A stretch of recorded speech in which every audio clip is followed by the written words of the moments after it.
Assalamualaikum warahmatullahi wabarakatuh. Perkenalkan, nama saya Melody Tiara Pane dengan NIM 240051111 dari MP1 akan mempresentasikan hasil laporan saya, yaitu rencana ekspansi global bumbu instan selamat eh, produk kuliner Minang ke pasar Malaysia. Lanjut, yang pertama yaitu profil produk bumbu instan selamat. Bumbu instan selamat ini adalah produk bumbu masak siap saji dengan cita rasa otentik kuliner tradisional Minangkabau. Diproses secara higienis melalui metode dehidrasi modern, menghasilkan pasta bumbu tahan lama dan tanpa bahan pengawet kimia. Yang mana itu dari 100% rempah alami, praktis dan cepat, dan memiliki sertifikasi halal. eh, Negara tujuan yang saya tuju yaitu Malaysia. Mengapa Malaysia? Karena yang pertama yaitu tren gaya hidup urban meningkatkan permintaan makanan siap saji praktis di sana. Keterikatan historis kuliner Malaysia dengan Sumatera Barat itu yang risiko jadi risiko penolakan itu sangat minim. Karena orang Malaysia itu kan orang Melayu, jadi rata-rata mereka sama seperti makanannya itu sama seperti orang Sumatera Barat. Lalu kedekatan geografis memangkas biaya logistik secara signifikan dan stabilitas ekonomi dengan daya beli kuat terhadap produk makanan impor premium. Pasar bumbu instan di Malaysia itu sangat menjanjikan, terutama di KL dan Selangor, dengan potensi konsumen urban yang terus berkembang. Masuk ke analisis lingkungan, yang pertama yaitu faktor ekonomi. Stabilitas nilai tukar ringgit Malaysia atau rupiah Indonesia itu yang menguntungkan bagi eksportir Indonesia, memberikan predictabilitas tinggi dalam kalkulasi margin keuntungan jangka panjang. Perlu antisipasi inflasi pangan domestik Malaysia yang fluktuatif yang dapat mempengaruhi harga eceran di retail modern. Lalu ada faktor politik dan hukum. Kerjasama bilateral di bawah CAP ASEAN memberikan tarif bea masuk 0% untuk produk dengan olahan tertentu. Regulasi Food Act 1983 dan Food Regulation 1985 itu mewajibkan pelabelan nilai gizi detail dan konversi bahasa label resmi. Lalu faktor sosial dan budaya, mayoritas itu penduduk beragama Islam. Pasar sangat sensitif terhadap kehalalan produk. Sertifikasi halal menjadi kepercayaan tertinggi. Kesamaan penggunaan rempah dasar antara makanan Indonesia dan Melayu mempercepat pemerintah produk di kalangan konsumen lokal. Lalu ada faktor teknologi, yang mana ekosistem digital dan rantai pasok itu sangat maju regional. Penetrasi internet nasional melampaui 96%. Sistem pembayaran elektronik seperti Duit Now dan manajemen pergudangan otomatis telah menjadi standar distribusi pangan di jaringan retail modern maupun e-commerce.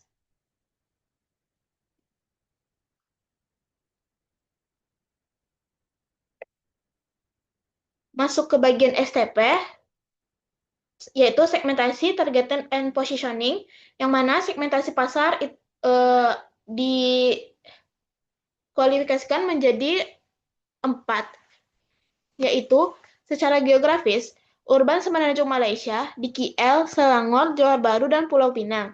Di bagian demografis, itu usia 22 sampai 45 tahun, middle class, dan pekerja kantoran. Psikografis, lifestyle praktis, apresiasi kualitas makanan, dan halal conscious. Perilaku, memasak di rumah dengan waktu luang dan terbatas. Untuk target pasar, itu target primernya itu pekerja kantoran lokal Malaysia berusia 25 sampai 35 tahun yang tinggal di apartemen perkotaan, yang ingin menikmati masakan kaya rempah tanpa waktu berjam-jam. Lalu untuk target sekunder, itu komunitas diaspora Indonesia. Diaspora itu seperti WNI atau kelompok warga negara asing yang tinggal di negara lain, tapi target di sini lebih difokuskan kepada Indonesia, komunitas diaspora Indonesia, tenaga kerja profesional, dan pelajar atau mahasiswa Indonesia di berbagai universitas Malaysia. Lalu untuk positioning produk atau produk itu mudah diingat orang. Uh, di sini menggunakan The Ultimate Authentic Taste of Minangkabau, yang mana bumbu pasta premium yang 100% alami, praktis, dan higienis.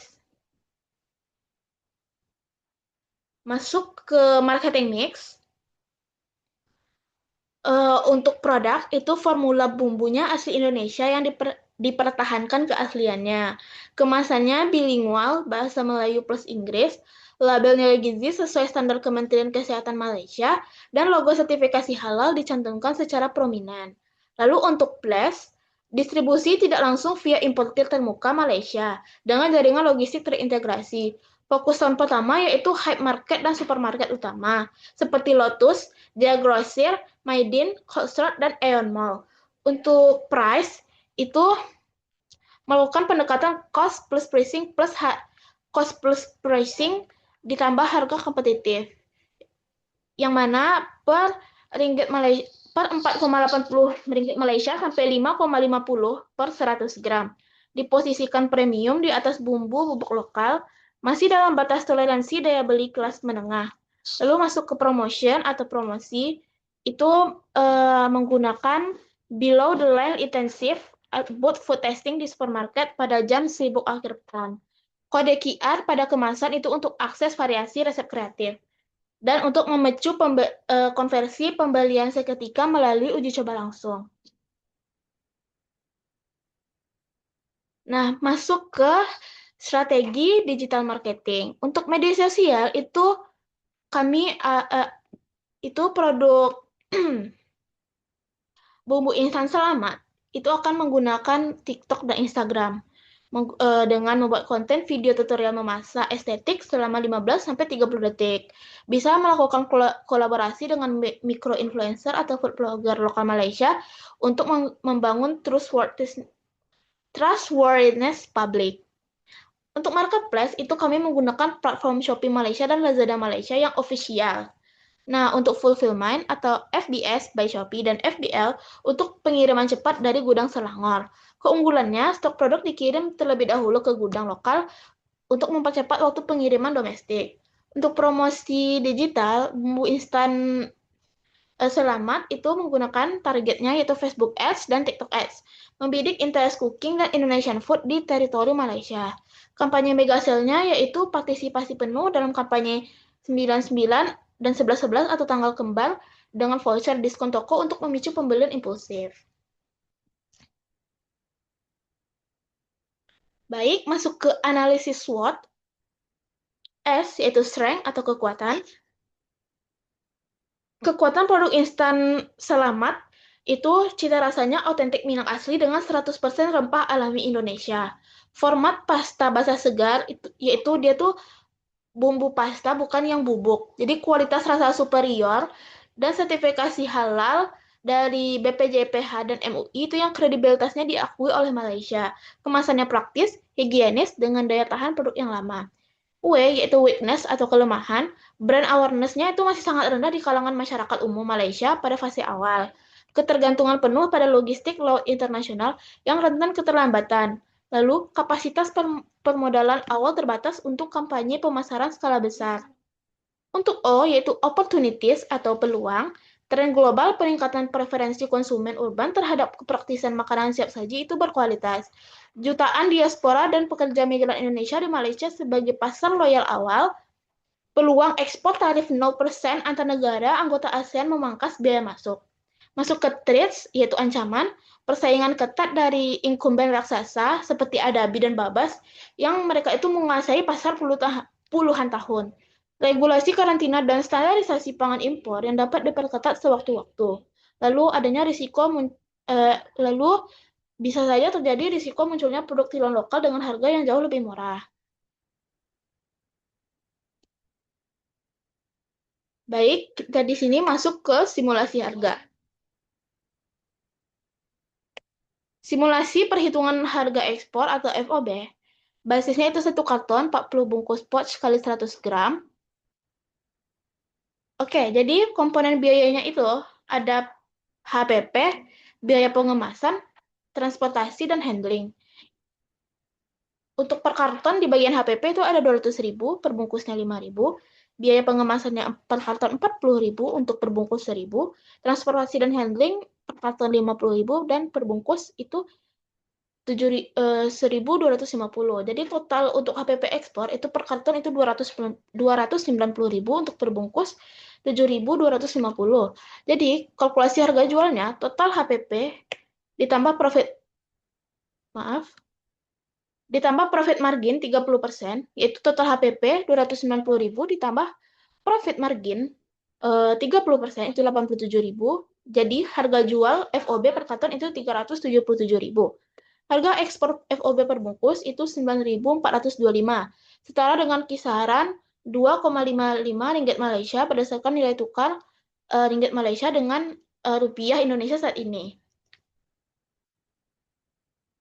Masuk ke rekomendasi strategi pemasaran. Di sini saya mengusung 5 rekomendasi. Yang pertama yaitu harmonisasi sertifikasi halal lintas negara. Proses aplikasi pengakuan timbal balik atau cross recognition sertifikasi halal BPJPH atau MUI Indonesia dengan JAKIM Malaysia sebelum pengapalan perdana untuk menghindari penahanan di bea cukai. Lalu yang kedua, Malaysian Food Truck Culinary Tour.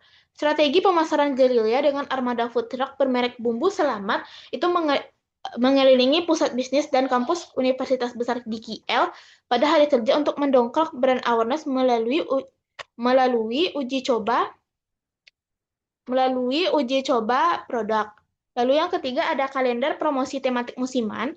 Program promosi khusus terintegrasi diselaraskan dengan hari besar keagamaan Malaysia, khususnya Ramadan dan Idul Fitri, dengan meluncurkan paket bundling, seperti paket raya selamat, dan potongan harga khusus. Lalu kolaborasi B2B dengan restoran Nusantara lokal.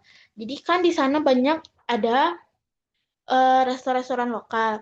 Jadi Bumbu Instan Selamat itu bisa melakukan kemitraan strategis bisnis to bisnis dengan menyediakan bumbu instan kemasan jerigen besar sebagai bahan dasar dapur restoran Indonesia di Malaysia untuk memotong waktu persiapan memasak koki. Lalu yang terakhir, saya mengusungkan rekomendasi akselerasi program afiliasi digital eksklusif, yang mana ekosistem pemasaran berbasis komunitas online melalui afiliasi TikTok atau Shopee Affiliate yang menyasar ke ibu rumah tangga dan mahasiswa Indonesia di Malaysia untuk melipat gandakan konten promosi organik. Berikut daftar pusaka yang saya ambil, bisa Ibu lihat melalui laporan di softfile maupun hard copy. Baiklah, sekian yang dapat saya sampaikan. Terima kasih. Assalamualaikum warahmatullahi wabarakatuh.